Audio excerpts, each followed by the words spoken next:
C'est un plaisir pour moi de vous retrouver sur ce plateau pour une nouvelle édition d'information. Bonsoir et bienvenue mesdames et messieurs. Le secrétaire d'État chargé de l'équipement et de l'aménagement auprès du ministre de l'Agriculture s'est rendu à Tamani et à Famana le mercredi 10 juillet dernier, tous deux situés dans le secteur agricole de Tamani sur initiative de la direction régionale de l'Office du riz de Ségou. Il était accompagné d'une forte délégation composée des services techniques de son département. Envoyés spéciaux Amadou Kamara et Ibrahim Koulibaly. Cette visite de terrain du ministre à Tamani est une initiative de la direction régionale de l'Office du riz de Ségou qui, selon son premier responsable, cadre parfaitement avec les objectifs de sa structure. L'objet de cette visite du ministre, du secrétaire général d'État chargé des aménagements et équipements auprès du ministre de l'Agriculture, c'était de venir constater et de voir les potentialités d'aménagement qui sont à niveau de Tamani. Donc nous sommes venus, nous avons visité la plaine de Famana qui fait à peu près 300 hectares qui est en submersion contrôlée. Malheureusement ces 1300 hectares, il y a 3 ans de cela, nous n'avons pas récolté même un seul épi parce que ça dépend du niveau d'eau au niveau du fleuve. Si la crue n'est pas bonne, on ne récolte rien. Mais les années où la crue est très bonne, on récolte beaucoup. Donc, nous avons introduit un document au niveau du département pour demander de faire des études pour qu'on puisse reconvertir cette partie en maîtrise totale. Pour le secrétaire d'État chargé de l'équipement et de l'aménagement auprès du ministre de l'Agriculture, cette activité marque le début de la campagne agricole de 2019. Nous sommes dans un programme de visite des aménagements qui ont commencé à l'Office du Niger d'abord avec le lancement de la campagne agricole 2019-2020. Donc ceci étant fait, nous avons inséré dans le programme de visiter aussi les aménagements hydro-agricoles de l'officerie Ségou. Donc hier, nous avons été à Dioro. Vous savez, il y a 3 complexes, Dioro, Tamani et Farako. Donc nous avons été à Dioro où nous avons visité la reconversion du casier de Soké 1 qui fait plus de 1000 hectares en phase inconditionnelle. Il y a la phase conditionnelle de 333 hectares qui est en voie d'aménagement parce que la recherche de financement est en cours. Cette initiative de la direction régionale de l'Office du riz de Ségou fait suite à plusieurs années de difficultés de non-rendement. On veut aller, il y a la plaine de Malé aussi qui avoisine à peu près 2000 hectares, qui commence à partir des circuits d'Oussegala. Donc nous avons introduit toutes ces demandes parce qu'une fois qu'on fait les études, il est très facile de trouver des bailleurs qui sont prêts à aménager ces parties. Sinon d'année en année, on est dans des difficultés pour la mise en eau. Donc puisque le changement climatique est là, il faut comprendre des activités de résilience. C'est dans ce domaine que nous avons demandé au ministre de venir nous rendre visite. Et nous, on est très satisfaits. Le ministre secrétaire d'État, très ému de voir que les efforts consentis par le président de la République et de son gouvernement a invité les agriculteurs à plus de rigueur et de courage pour l'atteinte des objectifs. S'il y a eu la bonne pluie, tout le monde va s'aimer ensemble, c'est bien. On peut commencer à remplir les casiers parce qu'on ne peut pas remplir le casier de X et laisser Y, tout se remplit ensemble. Donc il faut que globalement tout le monde respecte le calendrier ensemble, que tout le monde s'aime ensemble, que le repousse ensemble, qu'on remplisse le casier en même temps. Donc si ce calendrier n'est pas respecté, il n'y a pas de bonne production. Donc ça c'est un aspect. Deuxième aspect, ça c'est les intrants. Donc cette année, il y a eu un changement de gouvernement à une période où le programme de subvention d'engrais est lancé. L'État s'est engagé à continuer ces programmes-là. Je pense que nous avons discuté avec la direction de l'officerie qui confirme que les dotations en engrais sont déjà arrivées. Signalons qu'au cours de cette visite, le ministre a longuement échangé avec les agriculteurs sur plusieurs sujets inhérents au développement de leur activité professionnelle. Rendez-vous est pris pour d'autres localités. Voilà, c'était un commentaire de Marietou Diallo. Le Haut Conseil islamique de la commune 1 du district de Bamako a rendu une visite de courtoisie au procureur de la commune 1 et au commissariat du 12e arrondissement. L'objectif de la visite est de présenter les bureaux aux autorités de la dite commune. Voyons les détails avec Maritou Diallo et Sama Traoré. Après la mairie, la gendarmerie, le 6e arrondissement, les autorités coutumières, l'imama, le Haut Conseil islamique de la commune 1 du district de Bamako continue avec sa série de visites de courtoisie. Renouer les relations de confiance et de collaboration entre le nouveau bureau et les autorités communales sont les objectifs de ces visites. Pour ce jeudi 11 juillet, le bureau a été reçu par le procureur de la commune 1 ainsi que le commissaire du 12e arrondissement. Cette série de visites prévu dans nos programmes parce qu'après la rencontre des autorités de la commune, on a fait des visites de courtoisie auprès du maire, de l'imam, des chefs du quartier et tous ceux qui sont concernés.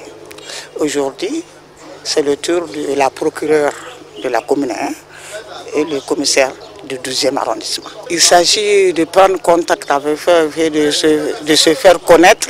C'est-à-dire que pour la stabilité et la cohésion dans notre commune, il faut qu'on se connaisse, qu'on collabore. Le conseil n'est pas seulement de prier ou bien de faire des prêches. Nous voulons le développement du pays et de notre quartier en faisant des sensibilisations, l'éducation, collaboration avec les autorités concernées.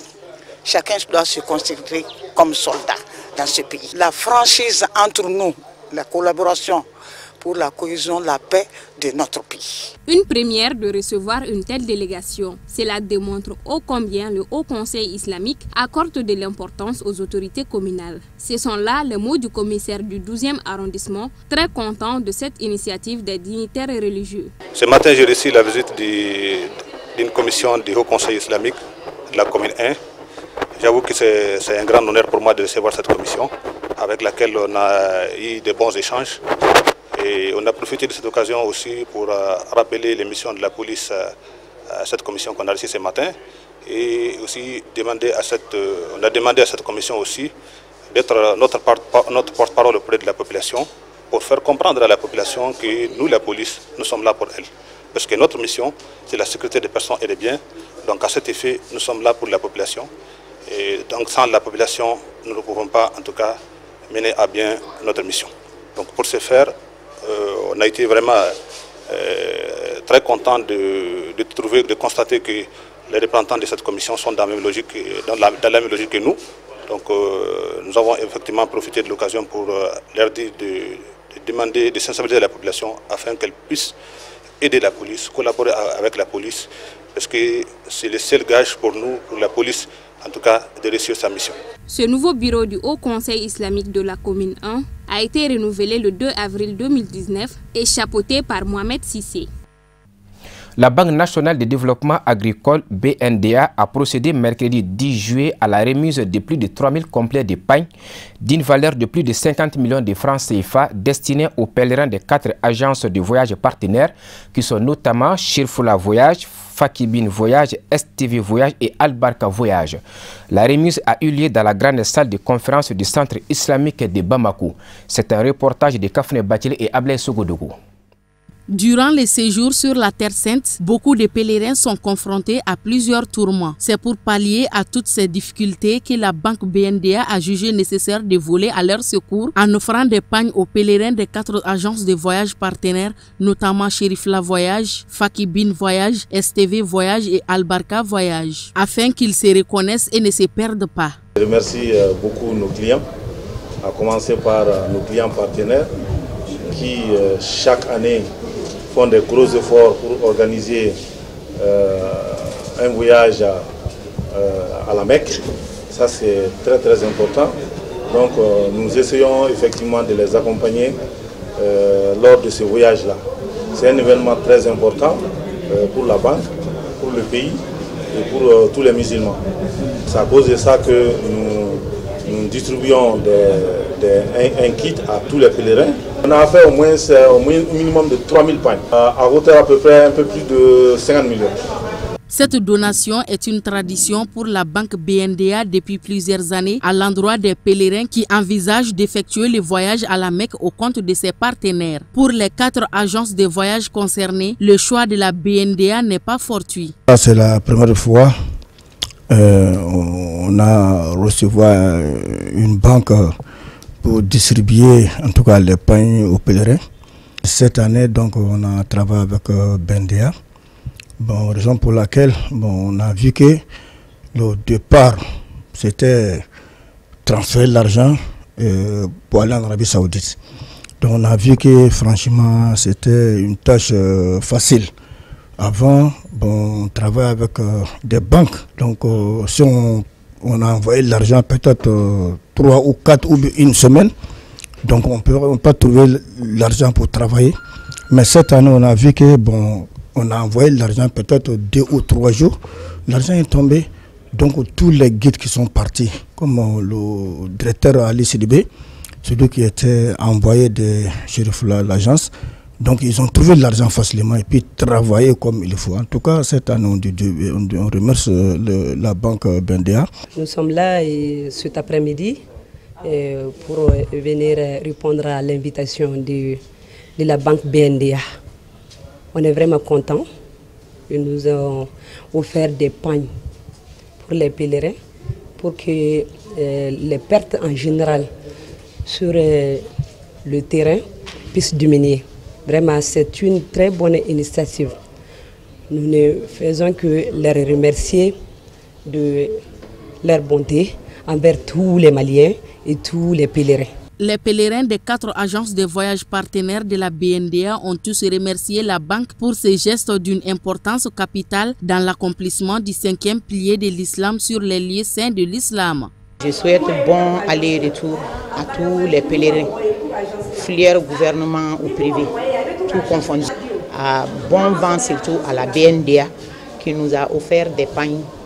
Et je souhaite que la coalition avec la BNDA pourra nous porter fruit pour l'envoi de l'argent à la Mecque et de l'envoi de l'argent de la Mecque au Mali. La cérémonie a pris fin par des bénédictions. Les préparatifs du pèlerinage vont bon train depuis le lancement officiel de la campagne le 11 février dernier.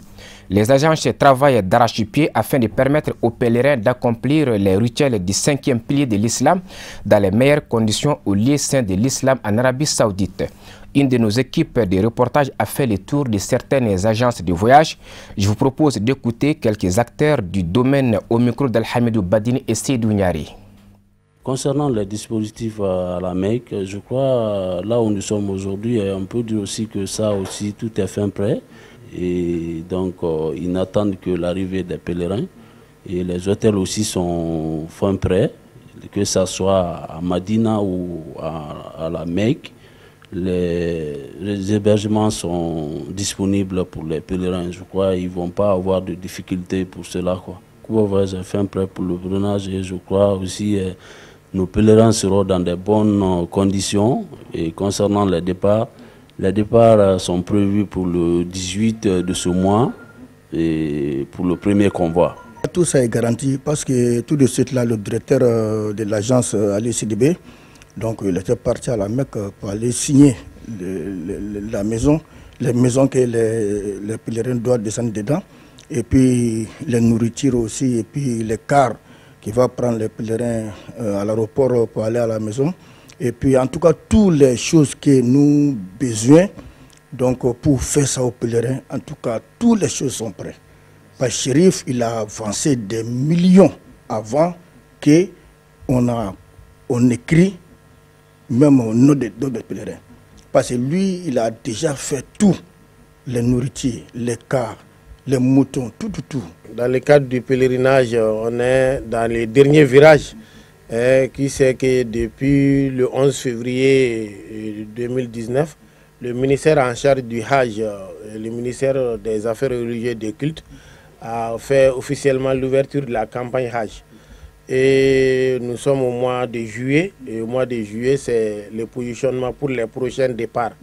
Et les dispositions ont été prises en amont par l'équipe de Sahel Voyage. Et au niveau du Mali, les formalités administratives sont presque bouclées. à savoir les visites médicales, à savoir la confection des passeports, également les formations sur les rites du Hajj, que ce soit les formations théoriques et pratiques, et tout est fin bouclé. Donc nous sommes sur la phase finale, c'est-à-dire les prochains départs dans quelques semaines. Et nous comptons acheminer le premier groupe à partir du 25 juillet et s'en suivra le 28 juillet pour le deuxième groupe. Et les quelques retardataires qui tardent, qu'on espère dénicher, iront le 3 août, le mois même du Hajj, Inch'Allah.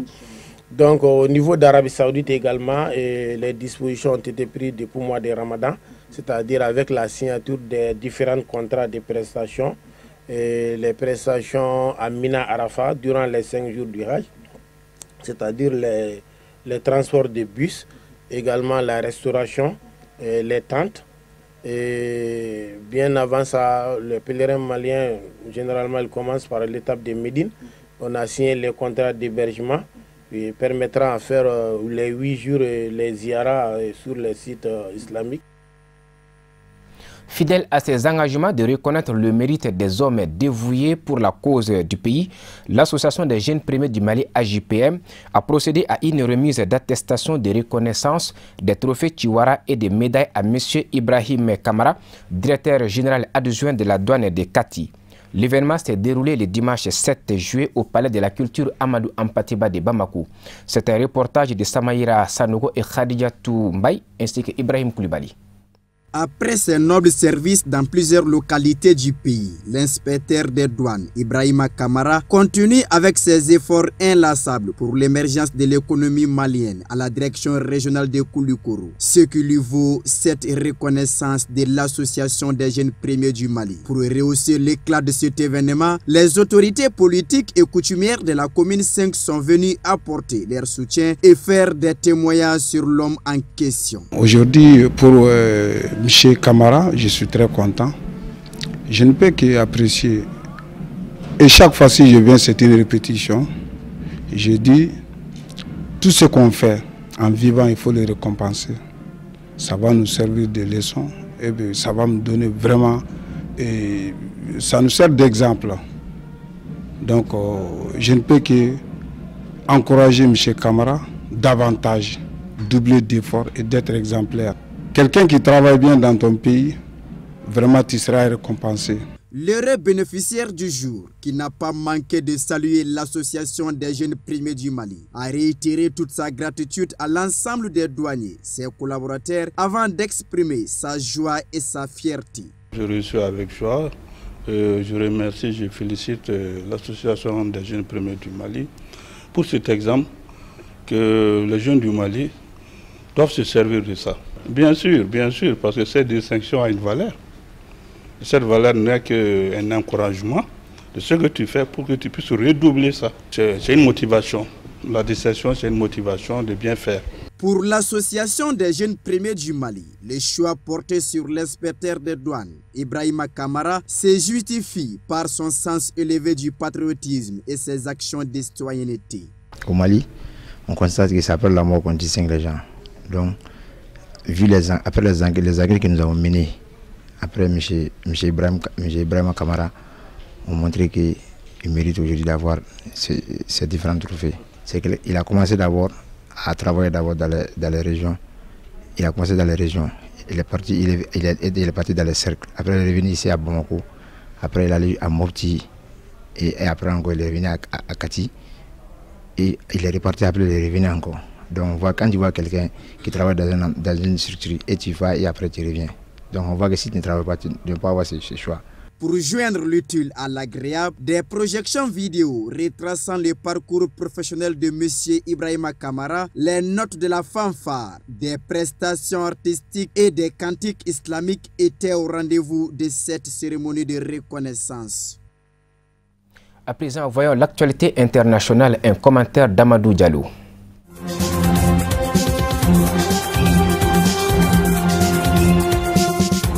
Emmanuel Macron a reçu ce jeudi 11 juillet à l'Élysée environ 350 représentants des diasporas africaines en France. Une rencontre organisée à l'occasion de la visite du président du Ghana, Nana Akufo-Addo, à Paris. Côte à côte, ils ont répondu aux questions de leurs invités lors d'un débat décomplexé et sans tabou. Objectif, donner une autre image des relations entre la France et l'Afrique. Emmanuel Macron a profité de la présence de son homologue ghanéen pour dialoguer avec ceux qui peuvent être des relais en Afrique et en même temps en France. Car l'enjeu, c'est aussi pour le président de la République de véhiculer auprès des Français une autre image des relations franco-africaines trop souvent restreintes, selon l'Élysée, aux questions de migration et de sécurité.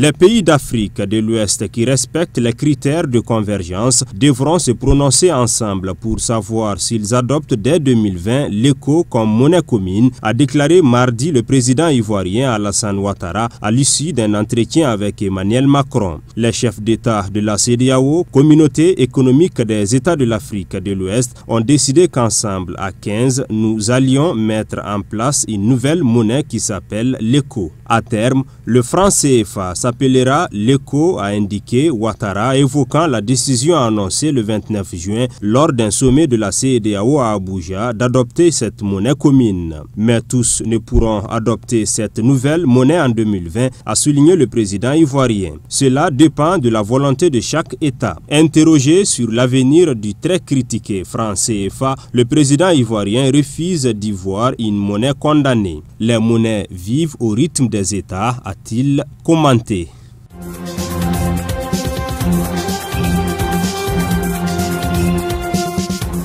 Les députés ont élu mercredi 10 juillet Slimane Chenine, Alliance Nahda Adala Bina, à la présidence de l'Assemblée populaire nationale APN, une semaine après la démission de Mohamed Bouchareb. Pressenti depuis plusieurs jours, le secrétaire général du FLN, Mohamed Djemé, a finalement retiré sa candidature après une longue journée de tractation. Félicité avant même le vote à bulletin secret, ce journaliste de profession, directeur d'une publication arabophone, a été choisi pour apporter un équilibre selon les mots de plusieurs de ses pairs.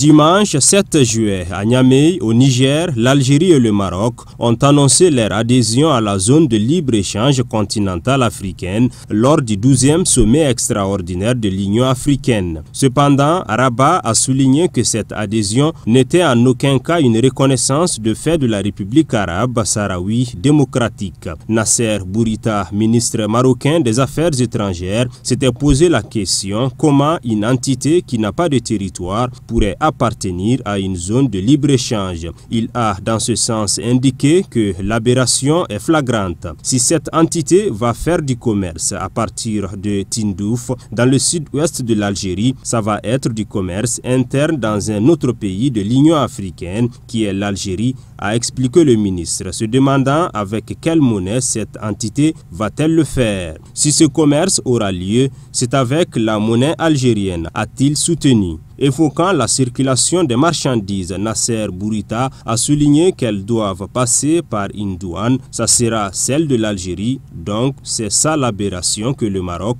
a tenu à soulever.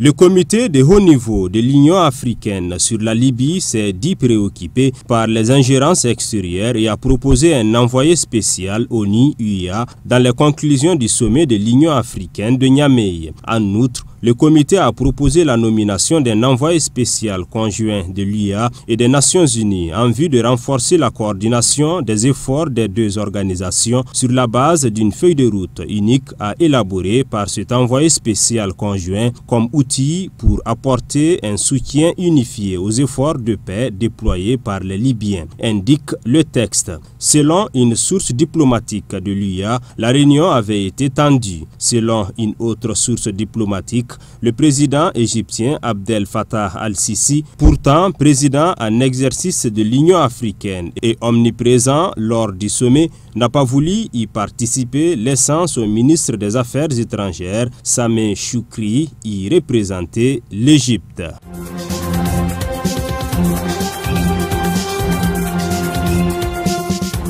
Le chef de l'État tanzanien, John Magufuli, a appelé les femmes de son pays à arrêter la contraception afin de favoriser la croissance du pays. Une sortie qui a suscité une levée de boucliers d'activistes et internautes tanzaniens. Lorsque vous avez une population nombreuse, vous construisez votre économie. C'est la raison pour laquelle l'économie de la Chine est si importante, a-t-il déclaré mardi soir, citant également les exemples de l'Inde et du Nigeria comme bénéficiant d'un dividende démographique. La question de la natalité est un sujet de controverse sur le continent. En 2017, quelques temps seulement après son arrivée au pouvoir, Emmanuel Macron avait choqué l'opinion en accusant les femmes africaines de surnatalité. Un point de vue rejeté par de nombreux intellectuels en Afrique et en France, mais que le président français a assumé à plusieurs reprises.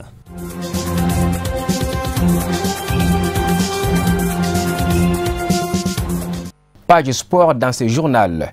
Le Sénégal est le premier qualifié pour les demi-finales de la CAN Égypte 2019.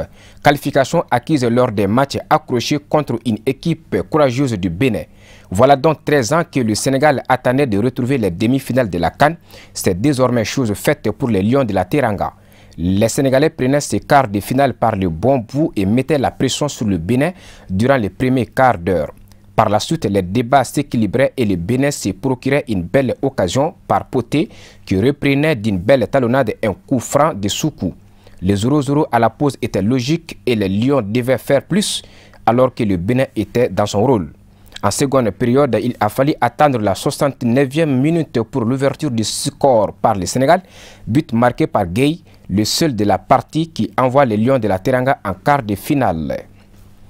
Deuxième pays à se qualifier pour les demi-finales de la CAN 2019, c'est le Nigeria, en battant difficilement l'Afrique du Sud des 2-1 grâce à un but inscrit dans les dernières minutes de la rencontre. Le Nigeria a eu de nombreuses difficultés pour venir à bout de l'Afrique du Sud. Malgré un but signé Chekweze en première période et qui semblait sceller le sort de la rencontre, les Bafana Bafana ont égalisé grâce à une jolie tête de Zunku. Puis le but de la victoire pour les Super Eagles a été inscrit par Truste Ikong suite à une sortie ratée du gardien Williams. Après s'être fait peur, le Nigeria a logiquement validé son billet pour les demi-finales de la CAN 2019. Voilà, c'est ce qui met fin à cette édition que nous vous remercions d'avoir suivi. Bonne soirée et bonne suite des programmes sur Chirfla Télévision. Bonsoir.